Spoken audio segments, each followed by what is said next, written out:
Hello and welcome to episode 3 of Ghosts and That. Before we get into anything today, I just want to say a massive thank you to everybody again that's listened to episode 1 and 2, everybody that's commented, everyone that's liked, shared, followed me on all platforms. I just want to say it's massively appreciated, and let's just keep sharing it, see how far we can get and see how many people I can get involved. As you can see by the title of today's episode is an interview. So it's quite a long episode, so if you want to just sit down, stick your headphones in, get a brew or a beer or whatever, and just relax and listen to these stories. I tell you what, some of them are pretty mad. I'll let Olivia take it from here.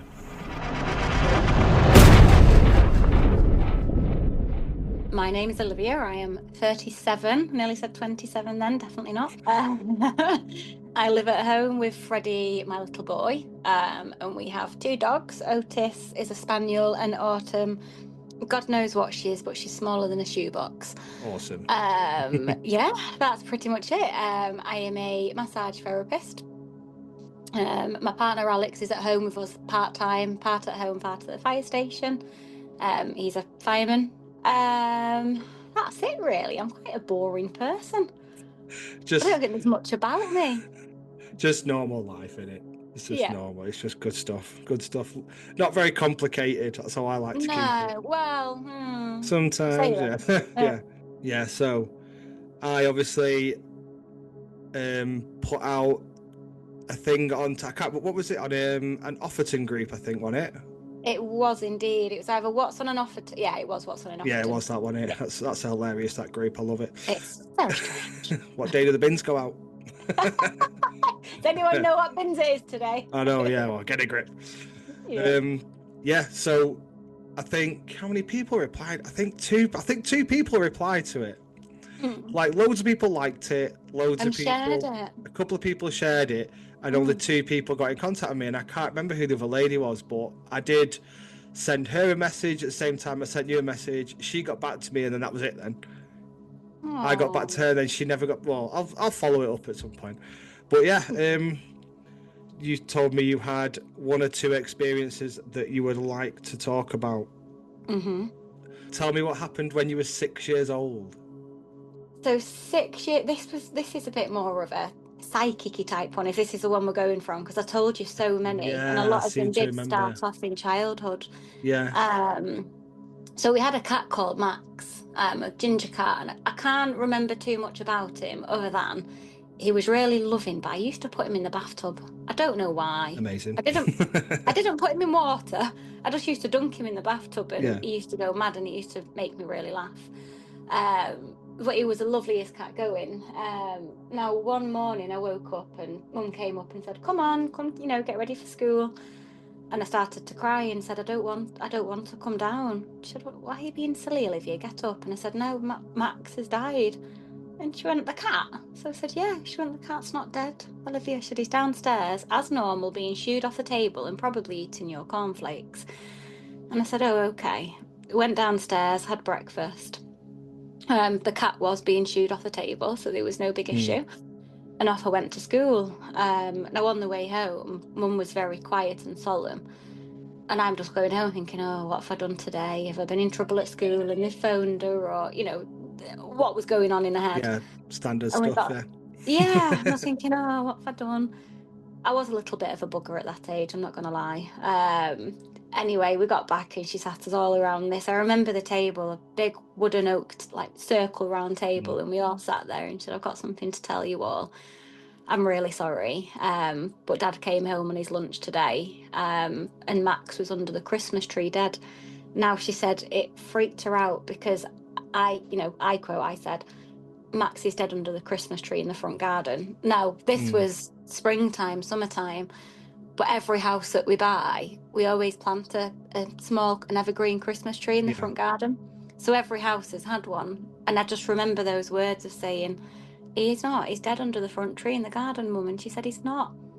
Obviously, Dad's come home at lunch and there was Max. He'd been hit by a car. Oh, Jesus. And sadly, he passed away underneath the Christmas tree, which was crazy, actually, to think. So that was one of the things that happened at around 6 years old. If that's one we're going off, because there is quite a few from childhood. Yeah, that's I remember that. Yeah, you did send me that one. Yeah, I definitely remember that one. But I don't think you sent me any more from when you were 6. Right, okay. Yeah. Couple of odd ones when we were kids. But again, you know, you're a child, aren't you? Your mind wanders, but that one always very heavily sticks out. I think the only one I can vaguely remember was being around 12.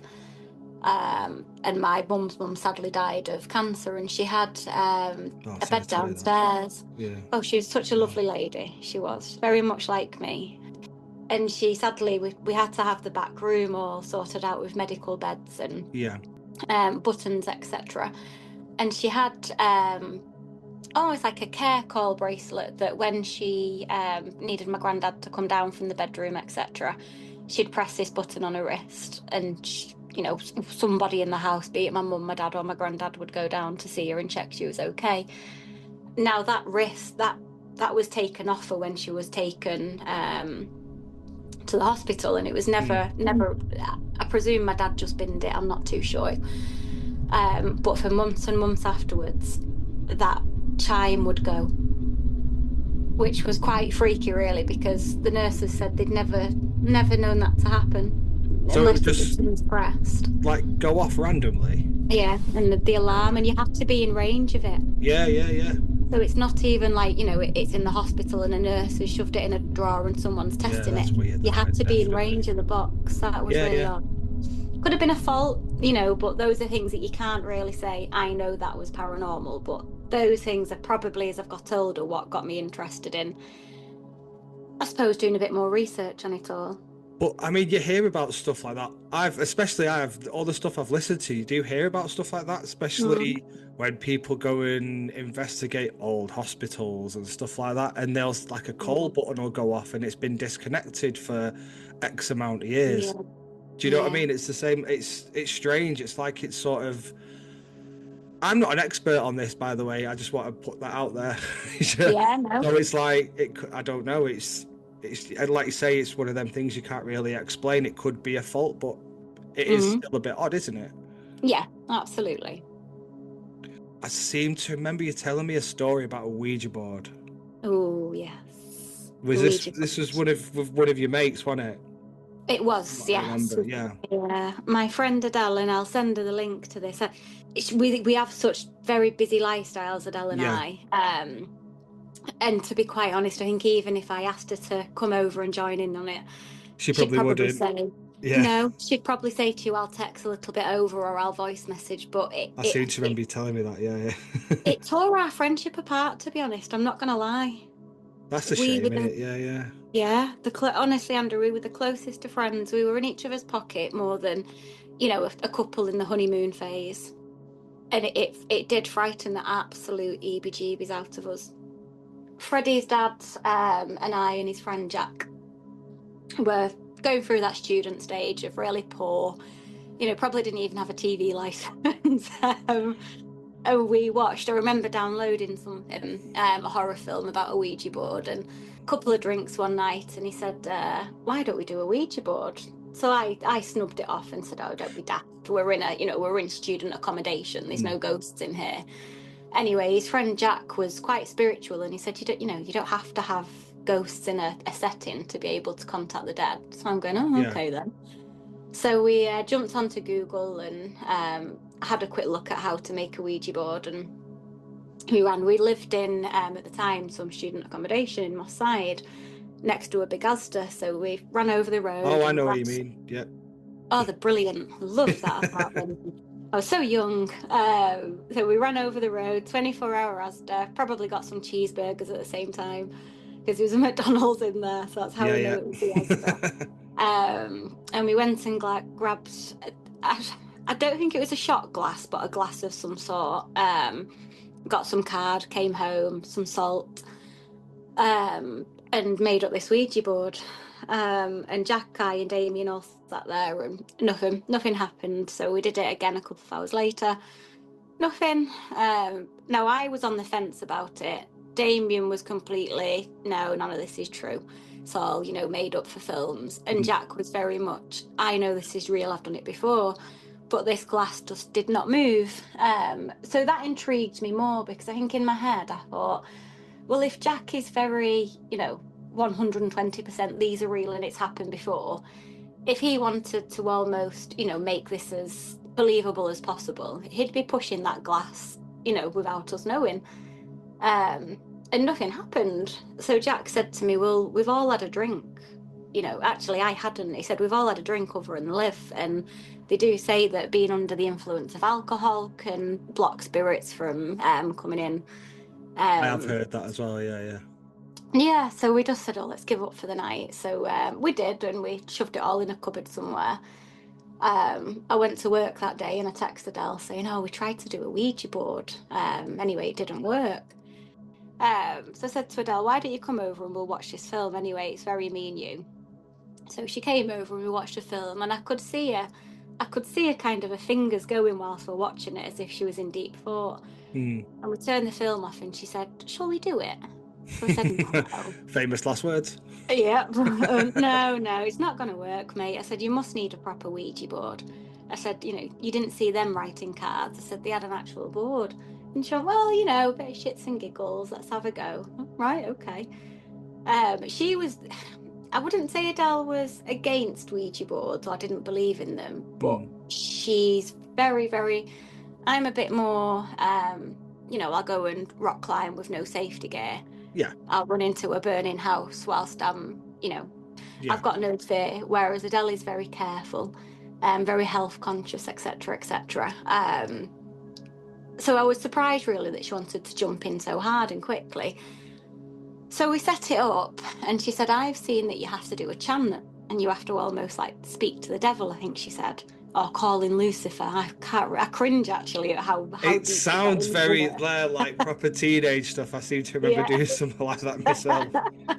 I mean, bear in mind I was about 25. It wasn't probably 2 years before I fell pregnant with Freddie, so I wish I was a teenager. So we googled this chant, and the first couple of times we just burst into laughter. And then we said, right, come on, let's concentrate. Let's be adult now.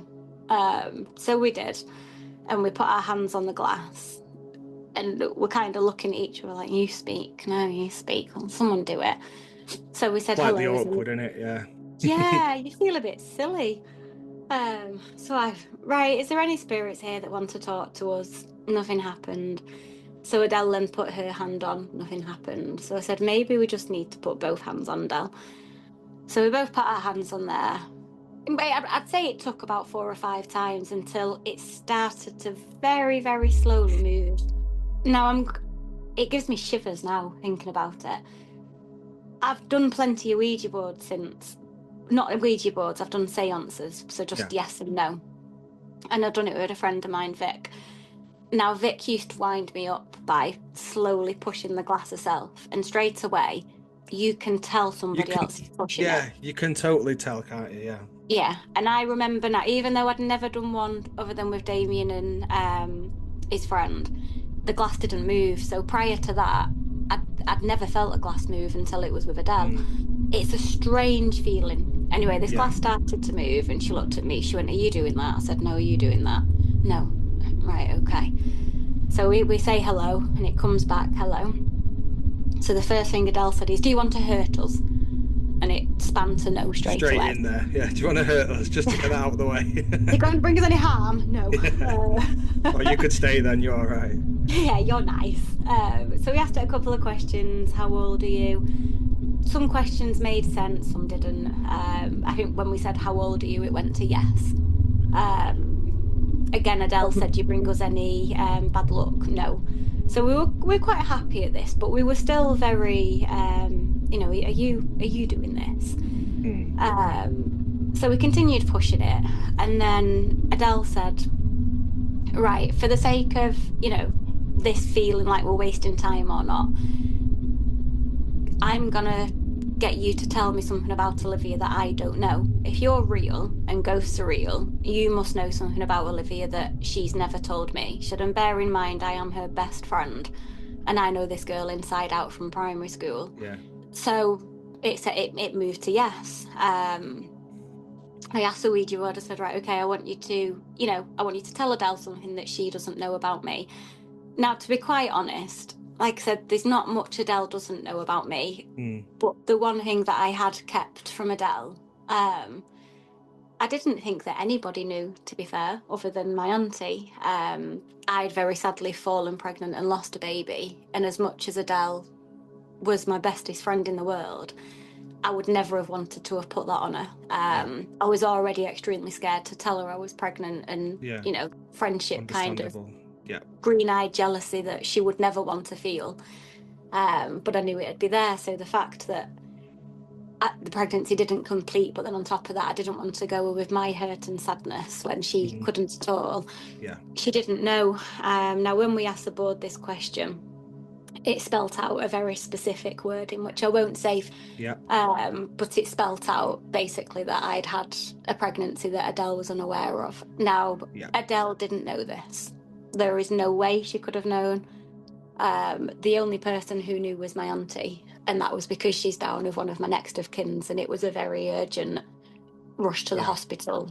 They phoned her, and it was kept between her and I, and it always has been, other than my partner at the time and Andrew. That's as many people who know that. And now obviously Adele looked at me and said, "What does that mean? Are you pregnant?" And I said, "Absolutely not. You know, I don't know. Just I'll tell you about it later. Let's go off that topic for now. Let's continue." Then it moved on to Adele. And I said, "Okay, tell me something about Adele." Now, mine was quite petty. I never knew Adele's middle name, and she would never tell me a middle name. It was something we joked about all the time. And she would never tell me. And I didn't know her middle name. And it just spelled out middle name, Laura. Now, that was really odd. Now, again, for argument's sake, we could say that one of us was pushing that glass, and I was answering my question for her, and she was answering her question for me. Now, yes, Adele could have, you know, she could have gone, "Oh, what does Liv not know about me? Oh, my middle name, I'll do that." I would have never have given Adele the information that it came out with me. That's a good point, Never would I have mentioned that to her. Yeah, exactly. And she didn't know about it. Her face was a confused state at this point. Tension started to get quite high then. So we carried on asking the Ouija board, "Where are you from?" And it kept spelling out Stockport. We were like, "Oh, wow, okay, you're in Stockport." That's crazy, really odd. We're all the way in Moss Side and you're from Stockport. So Adele said, "What did you do as a job?" And it started to spin a little bit. So she said, "Where did you work?" And it spelt out Hatworks. So we were like, "Oh, okay, Stockport Hatworks." And then I can't remember the one question that we challenged. We challenged the board, basically. We challenged the so-called spirit. And rather than it answer yes or no, it was spinning to hello, hello, goodbye, goodbye, hello, hello, goodbye, goodbye. And then just did this crazy kind of swirly dance. Now, again, we didn't really know much about Ouija boards. It was. Can I just stop you 1 second? What kind of motion did it? Was it? It wasn't a figure of 8, was it? It was a figure of 8. Now, we didn't know that. That's never a good sign. No. Apparently so. It makes, even when you said that, was it a figure of 8? The sherbety feeling down my back and my hair stood up. That's the second. That's what I felt when you said that. I was like, yeah, not a nice feeling. It's like my hairs now on the back of my neck have gone on. But at that point, we just noticed it was doing the same continuous, motion. Now, it was only a few days later that we took. At the time, I had a dog. I'm going off topic a bit here now, but we had a dog called Diesel. And he's like Otis, he has to have a figure of 8 lead over his nose. But I never knew it was called a figure of 8. We called it the naughty lead. Because he was a naughty punk. But when it fell on the floor, Adele went, look, that's the shape that was on the sole. And I went, oh my God, that's a figure of 8. I said, that's what we Googled the other night. And it said, figure of 8 shapes after when you've done a Ouija board. And we were like, oh my God. But going back to that, yes, it started doing this weird figure of 8 movement, which we just thought it was going a bit crazy and winding us up.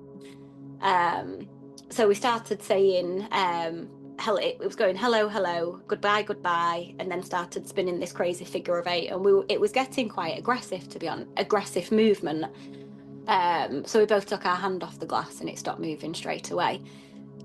There was no change in atmosphere. We didn't really feel scared. We felt unnerved, but the actual atmosphere didn't feel like there was any, difference, no cold air, nothing that we could say this is really frightening us. It was just unnerving. So I said to Adele, come on, let's just stop now. I knew that question couldn't have come out. Yeah. So that in my head was going, this is getting a little like a film now.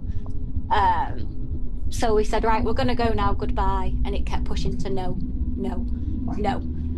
So we're going, no, we're going to go now. We're going to shut the door down. And then it started moving the glass to, I lie, I lie, I lie. That's not great, is it? No. And I remember that.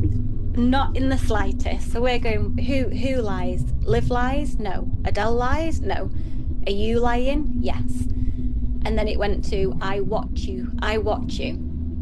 So Adele said, where do you watch us? And it went to sleeping.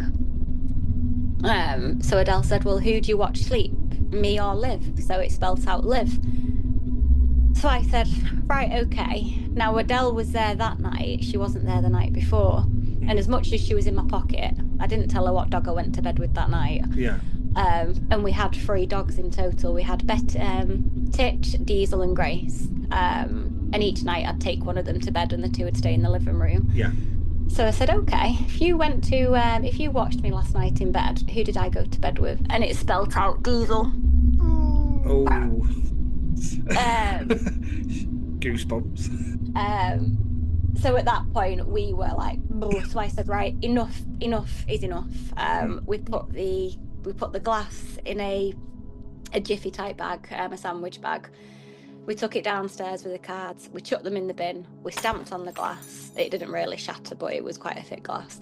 Yeah. Chucked it in one of the big industrial bins, and we went back upstairs. And believe it or not, for Adele being such a health person, she said, does Damo still have weed here? And I said, yeah, why? She said, please can I roll a spliff? And I just went, well, needs must. But if you want to, but I don't want one. And God bless her, I hate the stuff, which God bless her heart, she tried it and failed. It knocked her sick.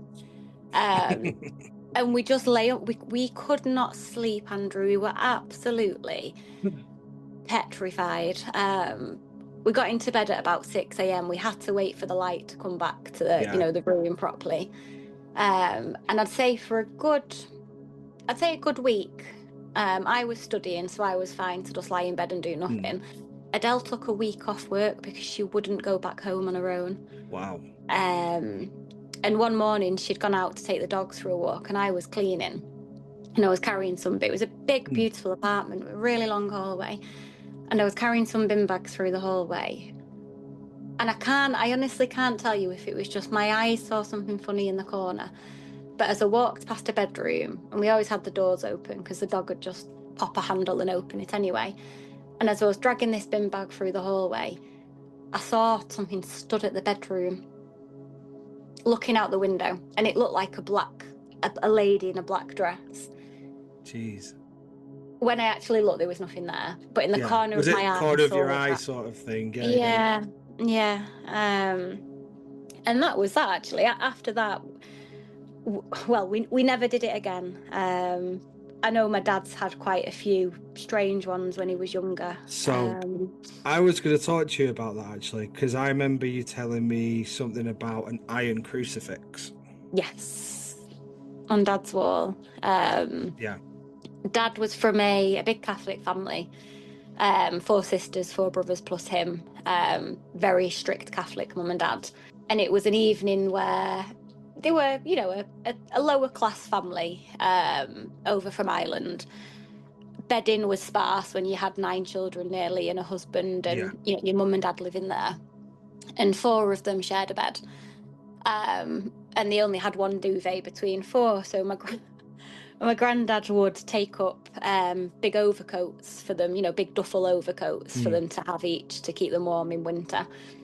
And one evening the priest came over as he did his rounds in the downstairs, and my nana would put on a big show for the priest. She'd pottering up her Irish language, and she'd bring tea in a teapot. And the children were in bed all snuggled up to their feather duvets. She didn't tell them they had an overcoat.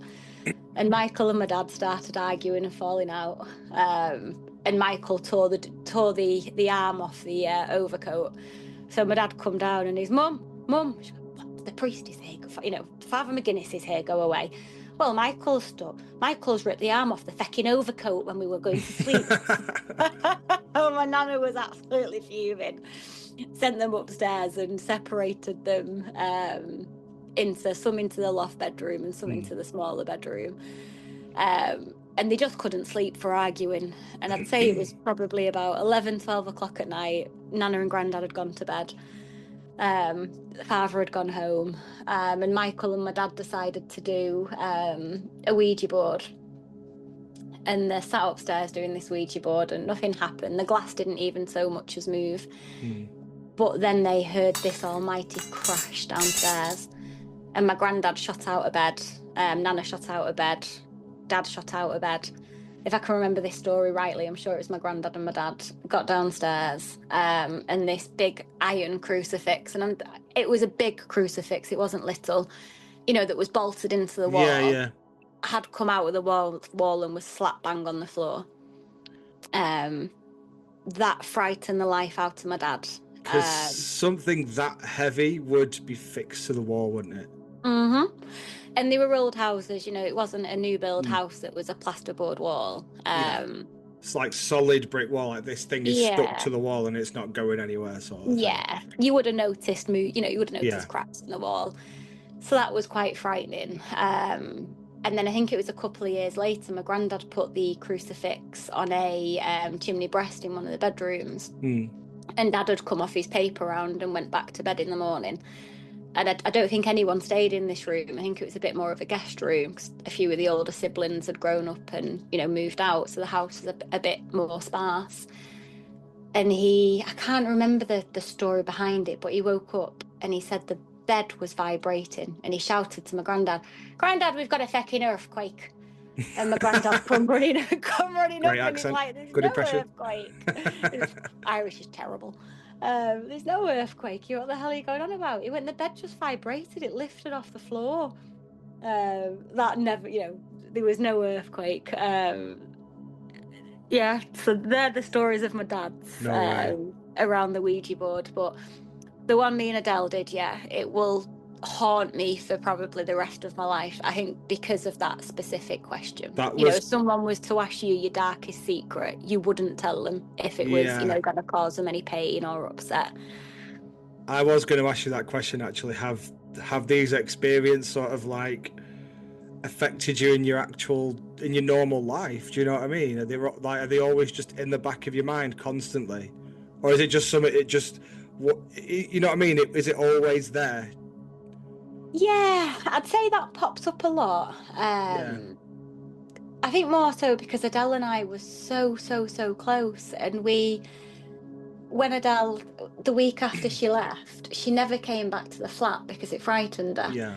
And then she started working evening shifts, so she didn't have to work day shifts. So she was always in the hotel in the evening time and not at home on her own. So then my evenings with Adele were cut, massively. And then our friendship started to dwindle then, because we weren't spending 2 or 3 nights together. It was, probably once every couple of months. Every now and again, yeah. Yeah, and then very sadly, Adele was diagnosed with quite a severe illness. And I'm sure Adele blames that on that board. But then I was also diagnosed with very severe illness. Freddie was 2, so it would have been 6, 7, 8 years later. Yeah. Probably about 2 years apart from Adele. Now, I'm not saying it is because of the Ouija board, but 2 very healthy young women who didn't really smoke, weren't a typical going out, drinking. Yeah. We were quite clean girls, really, in the sense of, we didn't take lifestyle and alcohol, stuff. Yeah, lifestyle, yeah. Our bad thing was having too many cheeseburgers at McDonald's twice a month. There's nothing wrong with it. No, not in the slightest. Yeah, we both had a big sea illness at such a young age, with no hereditary, connection. And that frightened us both. Whether that was, just pure coincidental, I don't know. But we did drift apart, and I haven't seen Adele other than her wedding, which was a very strange atmosphere between us. I haven't seen Adele since. We just catch up on Instagram every now and again. So this is where we head into where you're living now. We've had the house for about 20 odd years. Nothing that I massively know about. But when we moved in, again, it didn't have a nice homely feel to it. Now, at first, I put it down to the fact that I didn't want to move in here. I had a lovely apartment in Hazel Grove, albeit it was a little bit too small for myself and a baby, but at that time I had a relationship with somebody that thankfully didn't work out. Anyway, we moved in, and Mum and Dad came in and said, you know, we'll do it up fresh for you. What do you want? And the lad who I was dating, he controlled the narrative, so to speak, of what he wanted. Yeah. So it was painted all grey, leather sofas. There was no homely feeling to it, so I always put it down to a bit aesthetics. It wasn't, you know, warm and cosy. Yeah. We had a dog called Betty, little old Staffordshire Bull Terrier that we'd adopted for not respite, end of life care. Yeah. They said she had 6 months maximum left to live. God bless her heart, she lived a further 6 years. Wow. that girl powered through. She's not going anywhere. Not going anywhere. Now, she used to drag herself up the stairs almost. She was like that dog off Family Guy. I know what you mean, yeah. We can't remember his name. Herbert's dog. Yeah. Herbert's dog or whatever, yeah. That's the one. And we used to think this noise going up the stairs was her at night time, but then you'd kind of go, oh, no, she's at the end of the bed. And it was like somebody dragging a suitcase up the stairs, like bump, bump, bump. So we couldn't work out the noise, but it did frighten the EBGBs out of Freddie. And then one evening, we lay in bed and we hear this noise, bump, bump, bump up the stairs. And Freddie got himself really upset and said, it's really starting to scare me now. Yeah. Freddie's now 12 and still pretty much gets into bed with me when Alex isn't here, because he can't tolerate his bedroom. He'll sit in on his game with the lights on, but sleeping in it still gives him EBGBs. Yeah. So for him to kind of pick up on this as well was a little bit tingling. So we had this episode of this noise coming up and down the stairs. That suddenly stopped. And it was only one evening sat in the garden with my neighbour Dean, who said to me, very drunkenly, my dad comes into your house sometimes. Pardon? He went, my dad. I know. I went, does he? He said, yeah. He said, I see him in the hallway, I see him in my bedroom, and then he floats through your bedroom into Freddie's. He said, and he just smiles at me and walks through the wall. And I kind of looked at him and thought, you're off your rocker. You're absolutely off your rocker. I only knew him as my next door neighbour. It was about 6 months later, he turned to me and said, I saw my dad again go through your wall the other night. He said, he just floats through. He said, and I think he must check on you and Freddie. And I said, really? He said, yeah, because there's no connection. And he said, I've been in here, 30 years, Liv. I've never known this to happen before he, after he died. Oh, right, okay. It gave me a bit of the EBGBs, but again, didn't think anything of it. Up until I had a reading done on the phone to a lady, a psychic reading. Right. Now, I will always say there's something very strange that goes on in my mind. I'm never going to work on it. I'm never going to, say to anybody, I can read tarot, I can tell you your future. So I was going to ask you this as well. Have you ever decided that you want to try and enhance some sort of spiritual stuff? Do you know what I mean? Like, in that sense? And that answers my question. Yeah, one of my dreams rang true less than a week ago. I've had this dream for 6 months. I said to my college tutor, I told her, I said, if I'm not in next week, it was as if I'd predicted my own bloody future, which I did. If I'm not in next week, the bloody kitchen's flooded after the amount of times I've had these dreams. My kitchen flooded, and it was exactly how I saw it in that dream. So someone tells me you're pretty sensitive to this kind of thing. Yeah, but only in dreams. And I can tell you the difference between the vivid ones are the ones that usually come true, or they are very much like the ones that you kind of wake up in the night and go, oh, that was a strange dream, and by the morning you can't fully remember. What I don't want to do is step into a world of giving somebody wrong information because I've put 2 and 2 together and made 5, and it's just my ADHD brain picking up patterns and thinking that's going to work. So that's why I've even had to switch my own brain off from reading into things that I think, oh, I've got a feeling this is going to happen, even though there's been a good few occasions where it's been right. So it's like you're suppressing it sort of thing because... Yeah, I would never want to wrong, I can tell myself, I've got a funny feeling something not right's going to happen today. And if it doesn't, it doesn't. Or I can say, oh, I think this is going to happen today. That's really good. And it might happen, it might not. But I'm only letting myself down there. True, yeah. This weekend going to Brighton with Alex, I didn't want to go. I was anxious. To me, that anxious feeling was a really big warning. Don't go. There's something that's going to happen and it's going to, cause issues, or someone's going to need me and I'm not there. I'm in Brighton. It was the loveliest, relaxing weekend. Got home to a bit of drama from the gas meter, but other than that, there was no big dramas. But in my head, it was like, I don't want to go. I've not got plans. I've not planned this properly. I'm rushed. Granddad's needed me all day and all night, and now I've got 2 hours to pack. And so it was anxiety. But that is having an ADHD brain. You go bam, bam, bam, bam, bam, bam, bam with 12 different scenarios. And I can't put that on somebody else and say, got a feeling you might get married, but I think he might cheat on you before, because that's a bit overthinking. Yeah, definitely. So I don't want to step into it out of fear that I may give somebody some sort of wrong information, and that's just because that's my brain picking up a pattern because it's happened to somebody else that I know of and the patterns join. Do you know what I mean? Yeah. So I think to safeguard anyone else from my little overthinking brain, I've just not worked on it. But again, we start with a cat, don't we? That was very strange. A couple of other occasions as I've grown up. A couple of things that have happened.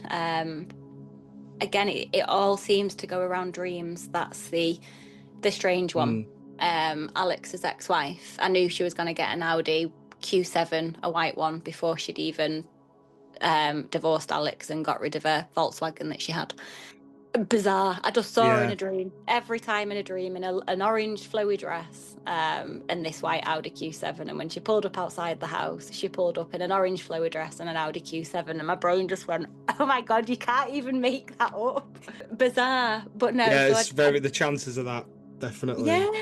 So weird. So obviously this psychic had been saying to me, you've got to open up to it, Liv. You need to go and join a circle. And no. She said to me, I need to let you know there is a little girl who sits in your house, and she's 2 or 3, and she's very connected to Freddie. And I said, oh, right. She said she almost looks after Freddie. She said, and there is an old Indian medicine man in your house, and he's I remember you tell me about this. Yeah, sorry, go on. No, it's okay. That was the bit that I think intrigues me the most. Yeah. Because so many different psychics have said it.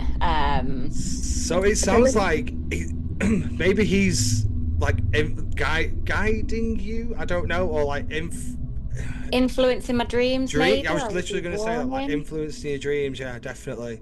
Yeah, because it's got crazy. to be something, Andrew, because it's a few different psychics that have said it, and I've had many readings.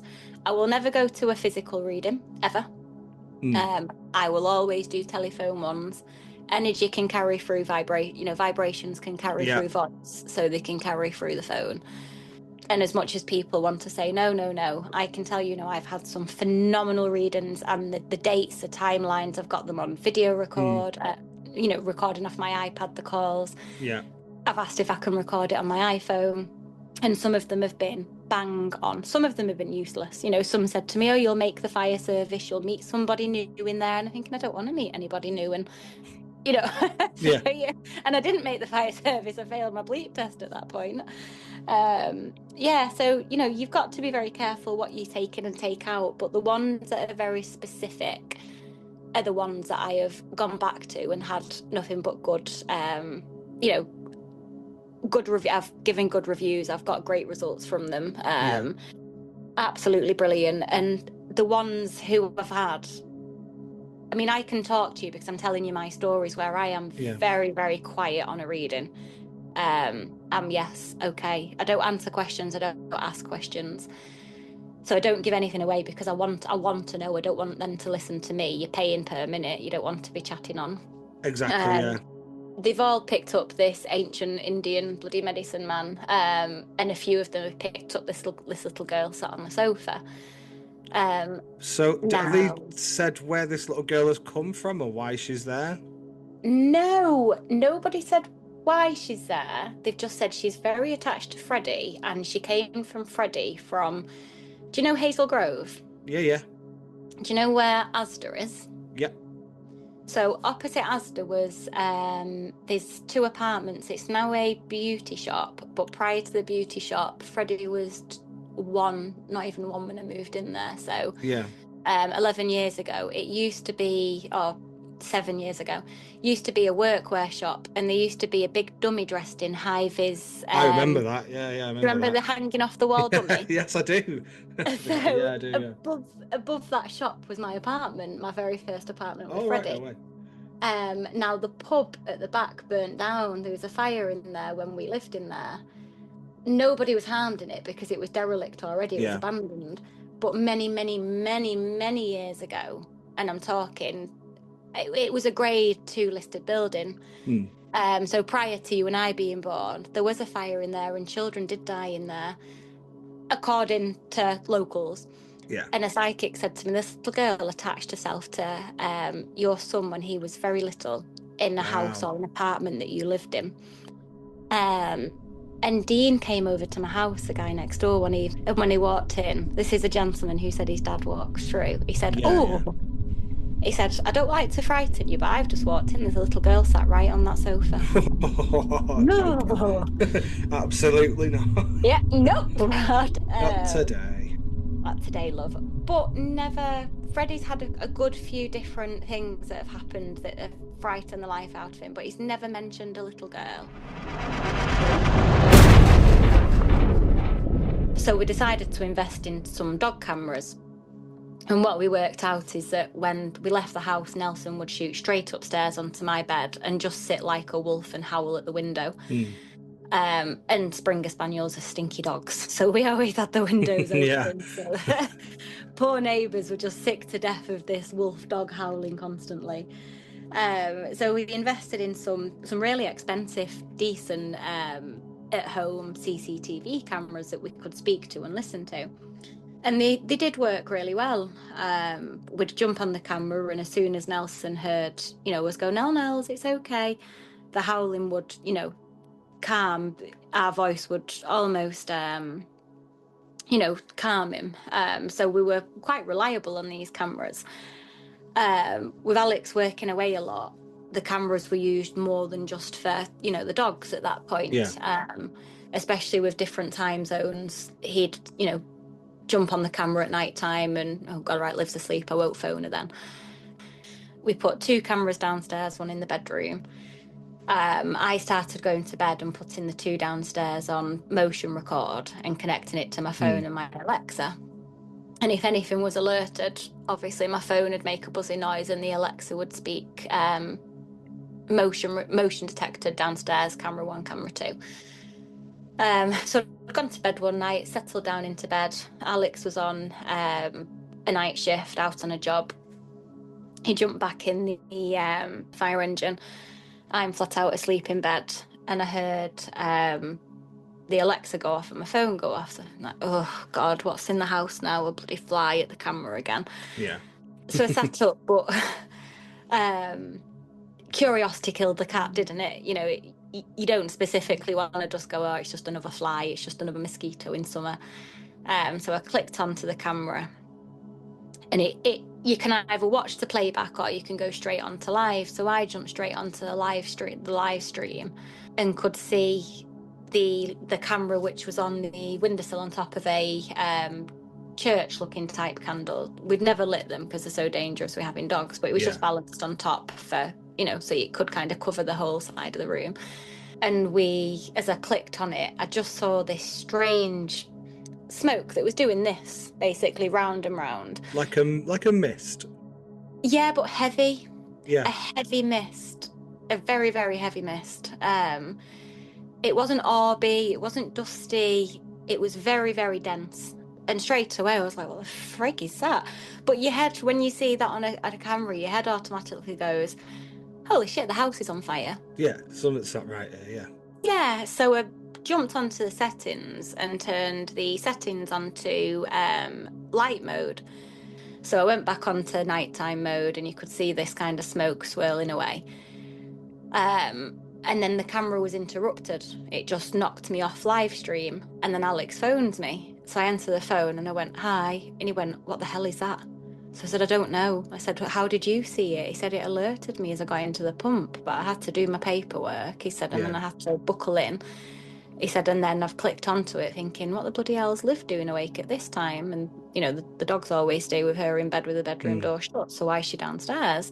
He said, so I've jumped on it and saw that, jumped on the bedroom camera and can see you sat on your phone. So I said, I don't know what it is. And he just said, right, okay, stay on the phone, stay on FaceTime. He'd obviously rang me panicking, thinking, what's going on? I've answered the phone a bit like, hi, a bit moody.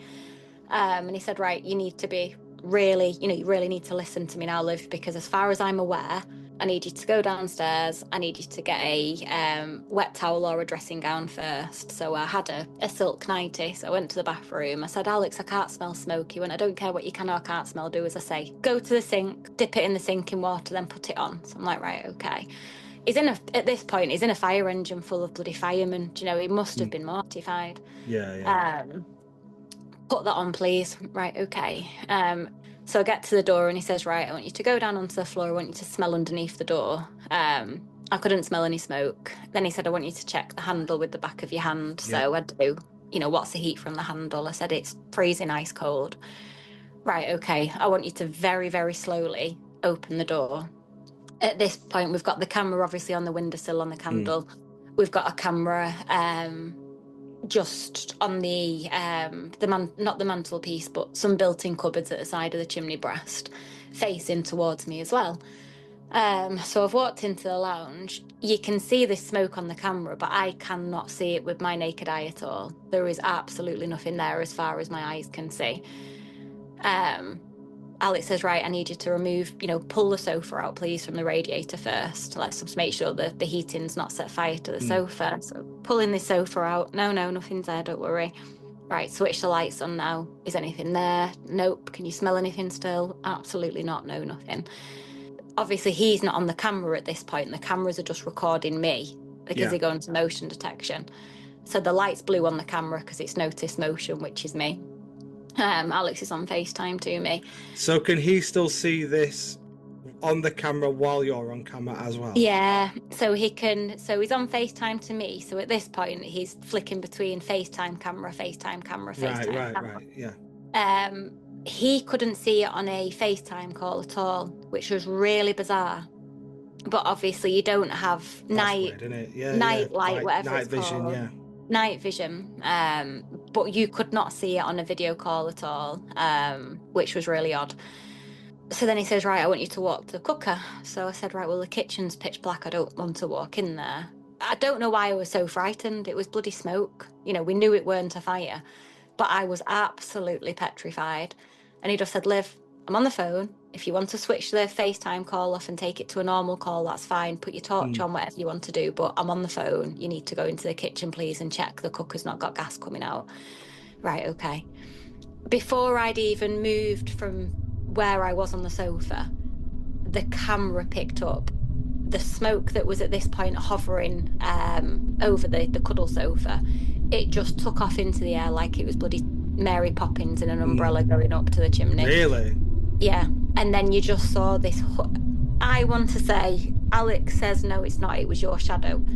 Hand on heart, a shadow cannot walk in front of you. No. A shadow doesn't move before you move. A shadow moves. If it's your shadow, it moves when you move, yeah. Yeah. I mean, if we had the lighting correct, okay, the shadow may for some reason bounce in front of me, but I've got to be moving. I hadn't moved an inch in this hooded, tall Andrew. I'm 5'2". tall, looked like it had a hood on its head, just made its way across the wall. And then you see me walking behind after this thing had started to move. I went and got back into bed. God bless his heart, Alex will live to sleep on a shift. He gets paid to go to bed.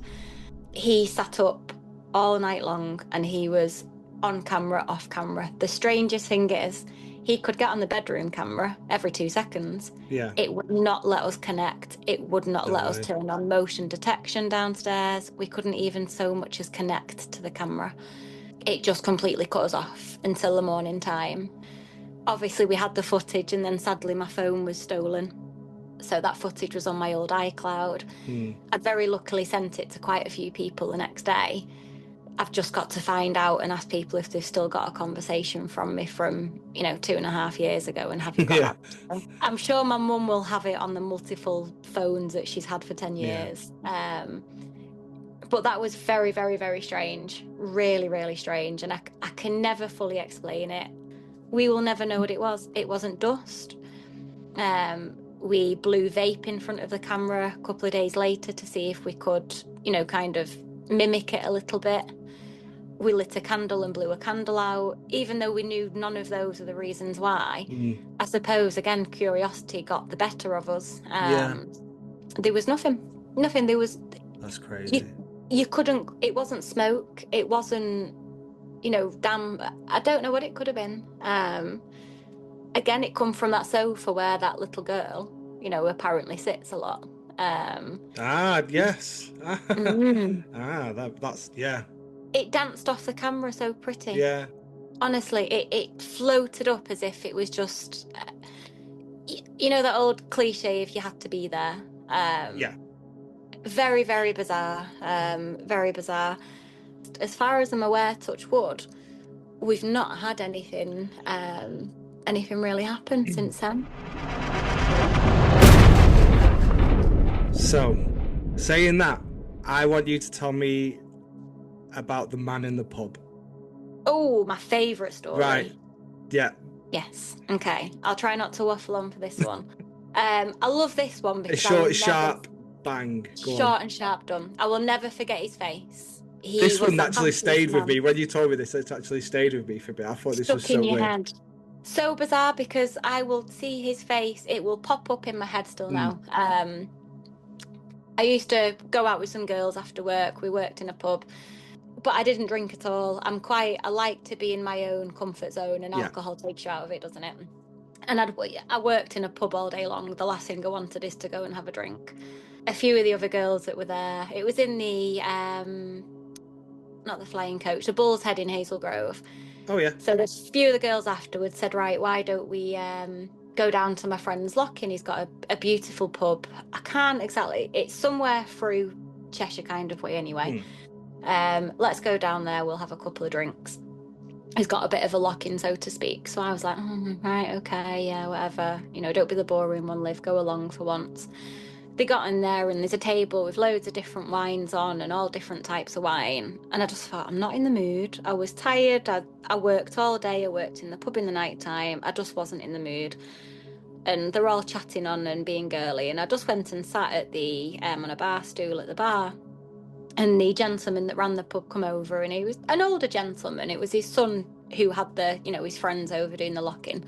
And he sat down, he said, not your scene? And I went, no, not really. He said, do you want a glass of wine? I said, oh God, no, I don't drink. And he laughed. He said, do you want a Coke? I said, oh yes, please. And he went and got me a glass of Coke, and he put some olives on the side, and we just sat chatting.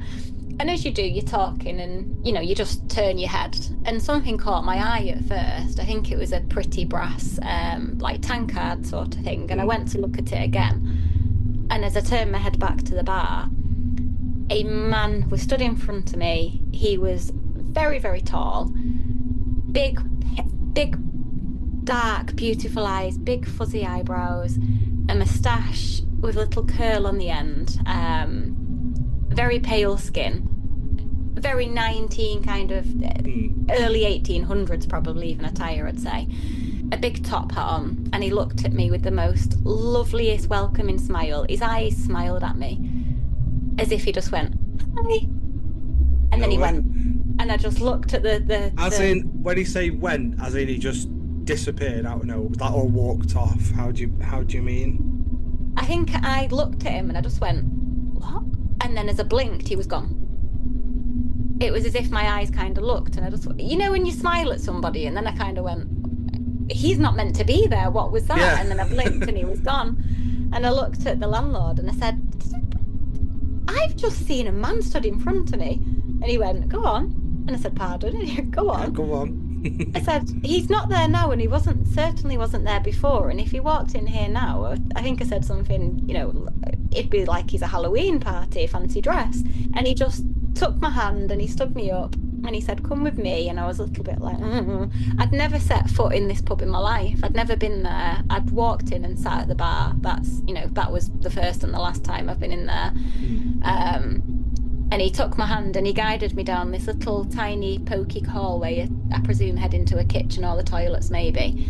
And he pulled a little wall light. And below this wall light was this big picture with lots of different people stood in front of a barn. And he pointed to me and he said, is that him? And I said, yes, down to the smile, the moustache, the hat and the clothing. And he said, you're not the first person to see him and you're not the last. And he likes to pop up to people that he likes and you've just seen him. And I just went, wow. He said he was the original owner of this land. And before it was a pub, it was a restaurant. Before it was a restaurant, it was restored. It's a grade something listed building. And it was originally a cattle barn. And he was the owner of the, you know, the barn and the land and the house. And he just pops up to people. And I thought that was lovely. That's always stuck in my mind because I can still see that lovely, welcoming, lovely man. And that was bizarre, absolutely bizarre. And out of all of them, other than the very strange Ouija board and the camera issue, you know, you forget I can't remember what Adele was wearing that night. You know, I can't remember what day it was that Alex was on shift, and I can tell you every episode. You think, you know, you remember certain things, don't you? But I remember word for word, clothing that he had on, you know, crisp white shirt with a big high collar, a little dicky bow around his shirt. And that was bizarre. He was just a really friendly guy. Didn't scare me, but his face has always stuck in my mind. What do you say when people try and discredit what you've experienced? So why do you believe in aliens? Because a lot of you will... You can believe in what you can... Oh, well... Yeah, it's like come on now. Do you know what I mean? There's all sorts going on that we don't know. There is, and if you did a poll and you said, do you believe in aliens and do you believe in ghosts? You'd probably get 70 to 80% of people that would say yes to aliens and probably 30-40% of people that would say yes to ghosts. Some people believe in aliens and ghosts, some people believe in just ghosts, some people believe in just aliens. This goes back into something I think a lot as well. Like when people go on ghost hunts and stuff like that, they're expecting in this time frame, I want to see this and I want this to happen. People can live in houses for 30 years and experience one thing that scares the absolute life out of them. Exactly. And then they'll have a few other things happen, but they're nothing. Yeah. And it's like, you can't predict when it's going to happen. That's you just can't do it. You can't go, well, if I go to, say, one of the most haunted hotels in the country, that I'm going to see the ghost of a grey lady. You're not. It's not going to happen. You could stay there every weekend for 50 years and never see anything. I think a lot of people like yourself and other people I've spoken to are a lot more sensitive to this kind of thing. You could go for hours and hours and hours, couldn't you? It's baffled my head, and I'd hate to get into it before bed. But... I know, I've not even had my tea yet. Oh God, I'm sorry, mate. No, it's fine. You know, it's well. I think you're doing amazing doing this. It's lovely to be able to tell my stories without, you know, people going or getting bored, or, you know, my dad loves them. My dad's told me plenty from him being young. Granddad's told me quite a few, but I'm not going to start giving you them now. You need to have your tea. You know, but hopefully your podcasts will get other people to go, well, actually, do you know what? This did happen to me. Yeah, I hope so. many years ago. I'll tell you one thing that I did do. There was a radio show, and I'm sure I've said this to you. Alan, I'll try and find who he was. I'm sure he's possibly passed away now, but he used to do a nighttime radio show around 10 o'clock. And I used to put him on when we used to go to bed. And he'd just talk, people would ring in and they'd talk about anything, and he would argue with them. He loved a debate. I'm sure it was Radio 2 or Radio 4, and he'd just debate. You could ring up and say, I want to discuss Boris Johnson, and he'd use the most foul language and he'd debate him. It was his way or no way.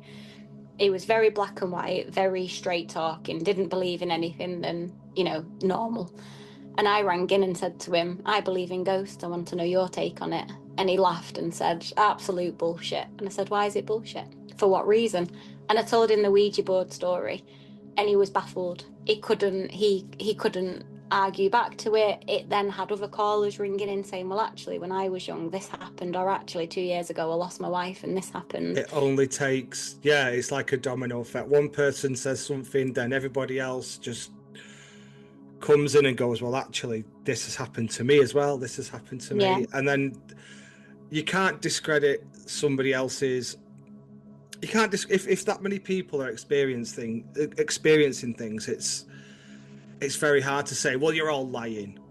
Yeah, it's like you can't do that. It's just no. In my opinion, no.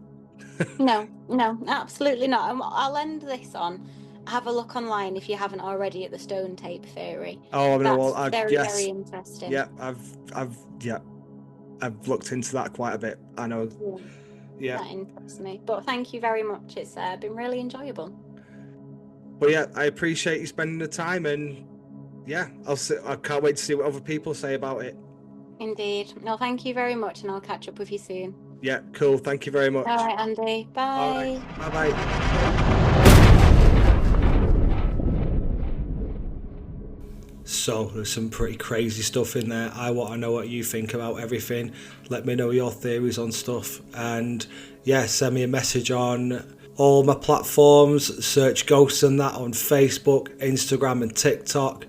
There will be updates about other interviews coming up in the pipeline, and if you've got your own spooky story, send it to ghostsandthat@gmail.com. I really appreciate you listening to this episode.